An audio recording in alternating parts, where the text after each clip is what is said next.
Hi everyone, this is Amy, the Brisbane correspondent for So Organised Style, and with me I have Shannon, who is pins_and_tonic on Instagram. Hi Shannon.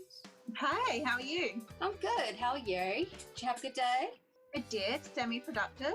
I finished my Wildegan by hand London Hannah dress hack for Minerva. Wow. That's when you helped me narrow down the selection for. Oh, that's pretty cool. Now, Shannon's one of the wonderful Brisbane Spoilettes, and she and I have hung out a bit lately, and she's very cool. But Shannon and I have bonded over our love of the fashion design TV shows like Project Runway and Next in Fashion. Next in Fashion, and yes. Not so much Making the Cut. We're not huge fans of that. Also, hi, Maddie. Her cat's just appeared on our Zoom conversation. She's cute. Yeah. And bonded over cats as well. Oh, yes, of course. But, you know, my theory is that you can't be a sewer without cats. But Maria doesn't have cats and she manages to sew. So who knows? Yeah. So, yeah. So what's your favourite out of the three current shows, not including Sewing Bee, which tends to be everyone's absolute favourite? I think I'm still going to have to go with Project Runway. Just for the fact that I've been watching it for years and years and years before I was even sewing. See, I only took up watching it after I started sewing. No, I started watching it back when I was at uni. Oh, wow. I've been watching it almost since the very beginning. I even watched the Australian Project Runway. I see, I didn't watch that. I generally don't watch Australian reality TV shows. Did that have Neil Perry as a judge?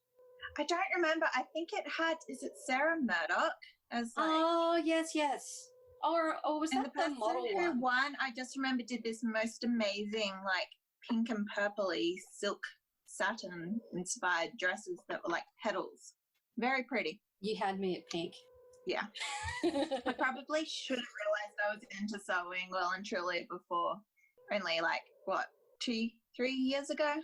Yeah, I can't believe being as I love fashion far. stuff. Thank you. You must have like that logical mind and maybe better hand-eye coordination than me. I also just gun it. Yeah, look, that's the thing. Like, you know, everyone's like, oh, just do the easy projects and stuff. I'm like, you learn doing the hard projects even more. Yes. And yes, it takes longer. It's only fabric. Yeah. I hadn't been even sewing a year when I did that by hand London Romana full-length lined coat for Sew My Style. Very cool. That was probably not my smartest decision ever. But did you get it done and do you love it? I got it done. I've never worn it. Oh, no. It's not cold enough in Brisbane for a full-length wool coat. No, it's not. I have an obsession with capes, which may have come up at least once on the podcast in the last week. You may have discussed your obsession with capes a little bit lately. And it's only come in the last couple of months. I mean, yes, I've spent a lot of time with Ali May, who is the Brisbane Spoilettes, with the cape obsession. I'll be making a cape this winter, but I definitely won't be making it out of wool because, that's not going to be any use. No, it's very pretty, although I did get told it looked a bit like a dressing gown, so. I hope you slapped that person and was like, I made this. Did you make what you're wearing?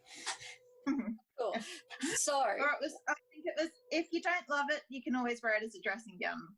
Something along those lines, I believe, is what I was told, which it's still a bit harsh. Very upsetting. I think my friends were very, very kind to me when I was, like, you know, making dresses and wearing dresses, and now I look back at them like, oh, they're so poorly made. I can't believe I wore those out of the house. But I was so proud of myself. Yes. And so we should be. Yes. And that's the joy of sewing. I think, like, that's why I don't like sewing for other people and why I'm a committed, selfish sewer. The best part of sewing is bragging that you made what you're wearing. Exactly. And you just when someone goes, oh, I love that. You get to say, I made it. And they're like, wow, can you make me one? And I'm like, no. I can teach you how to make it, though. I'll do that. No, I get asked to make it for you. Yeah, baby clothes. Well, you should make baby clothes for my child. And I'm like, thank you, but no. No, Bonds make them far faster and cheaper than I can make them for you. Favourite sewing pattern? Well, I can probably guess this, but I'm just asking anyway. At the moment, it would be the Wildegan. No surprise there. Now, are we saying Wilder or Wilder? It is Wilder. Okay. It did get confirmed. Okay, very good. That's like the LB. Was it LB top Yes. or dress? And I'm like, no, it's meant to be like Elba, like the river. And they're like, no, we're not that fancy. That was at the Fructales last year, wasn't it? I believe it was. Yeah. I'm like, no, it's got to be something fancy. No, it's the simple thing. Okay. No. And I also love the common stitch fawn dress. Ooh. That one I've got a fair few planned to make again because it's just a very nice, simple, basic. And being as I've got a lot of patterned fabric coming, simple, basic to let the bold patterns shine seems like a good idea. It is a good idea. One of the things I have learned from watching entirely too much Project Runway and stuff is that it's harder to do the simple things because you have to do them perfectly. So the good thing about pattern fabric is it hides the flaws. So there's your first tip for starting sews. Use all the pattern fabric because you'll never want to make a dress with unicorns on it again. Well, look, you might.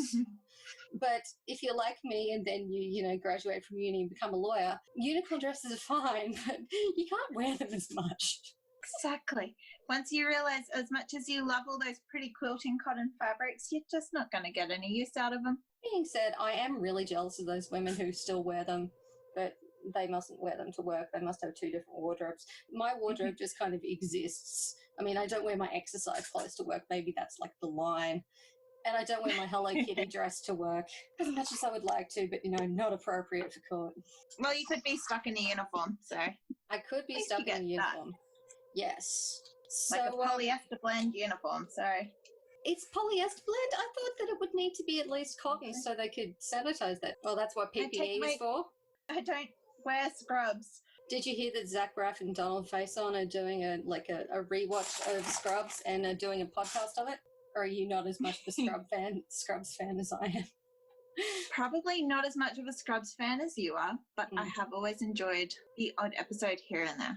When it comes to medical shows, I'm much more a Grey's Anatomy diehard. They're the worst doctors. You would never want to go to that hospital because you only have a 50-50 chance of walking out. And that depends on whether or not it's like the dead middle of the season or if it's sweeps or if it's the end of the season. Yeah, but you've also got to remember the staff don't have a very high survival rate either. No, that's very true. And they have entirely too much downtime to do things in cupboards. Real doctors and nurses don't have that amount of time. No. And apparently their scrubs, I read something years ago that their scrubs have slight amounts of elastane in them so they can hug the butt cheeks more. There's a tip for you. If I haven't actually noticed that.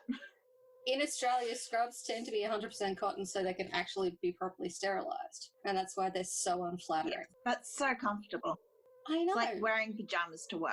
Well, my ex-husband was super excited when he finally got his registrar position because he's like, I can wear scrubs every day. I'm kind of the one who did the law degree, not only because I watched Legally Blonde too many times, happy to admit that, but also because I wanted to dress up.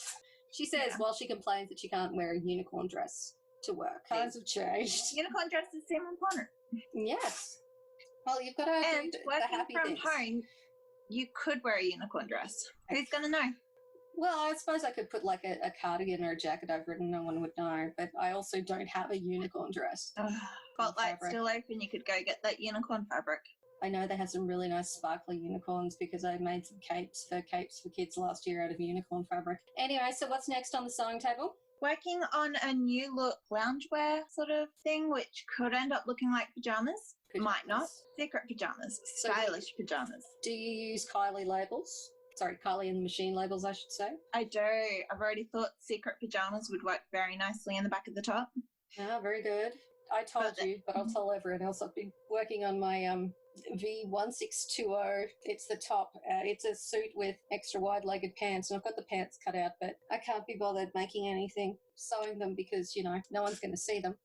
But I've made a toile out of rayon. It is cute and spotty. Hopefully be able to wear that with shorts tomorrow to the laptop in my kitchen. Big commute for you.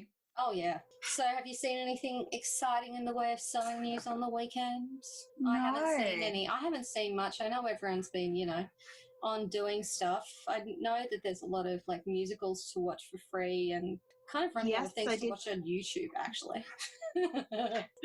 I haven't fallen to the YouTube level, Oh. but I am actually making the most of my Disney Plus membership this weekend.